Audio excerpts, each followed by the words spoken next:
Tomorrow, Wednesday, January 15th, 2025, at 3 o'clock Eastern Time, Kelly Earnhardt Miller and Dale Earnhardt Jr., who represent the team and own the team, Junior Motorsports, will formally announce that they're going to attempt to race in the 2025 Daytona 500 as an open car. And this right here is awesome because they have been involved in the NASCAR Xfinity Series for, quite frankly, many years. And it seems to be like whenever a charter system talk is starting to occur, that they may get involved and buy a charter and go into the Cup Series. But this time around, when we had a charter talk, they weren't really involved. And we thought that door of them going to the Cup Series was completely shut.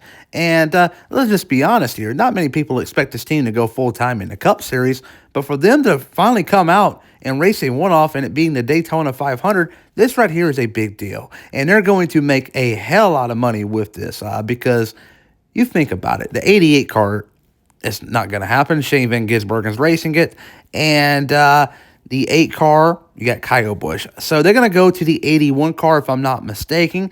And Junior raced this one before. Truex raced this one before.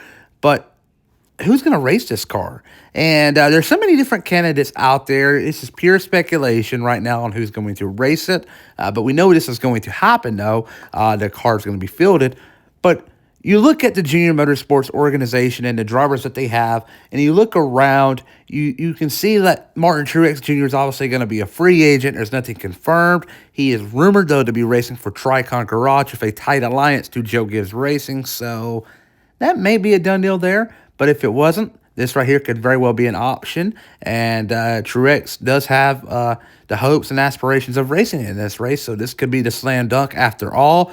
But I believe it will not happen as he will race with Tricon. But time will tell there. But you look at the Junior Motorsports organization, you got some talented drivers. You got Quapple, you got Sammy Smith, you got so many other talents, Justin Allgaier, and then you also have Connor Zilisch. And Connor Zilisch right now is probably going to be the top driver for the team this year.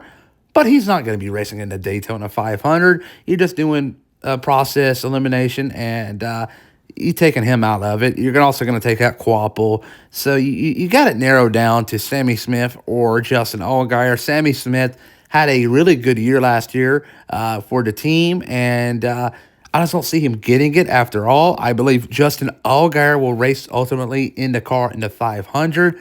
Allgaier does have a little Cup experience, raced full-time back in 2014 for the 51 team, and that Harry Scott Motorsports that was, and it didn't really go as planned, and he went back to Xfinity for many years, and he had his ups and his downs, and people pondered whether or not he will go back to Cup one day, and it seems to be that he's kind of accepted the role of him being a full-time driver in the Xfinity Series, and there's nothing wrong with it. Matt Crafton's like that in the Truck Series. He's never going to move up, but there's nothing wrong with it. He is satisfied with what he's doing, and he believes he can be the best he can be in that series and nowhere else. And Allgaier, but getting him in the 500 is going to give him a chance to prove his worth, and he's a good super speedway racer, so he can actually win this race, believe it or not. But what do you think happens? Comment down below, and who races in this car? Comment down below. I think Allgaier in the 81 car. Who you got?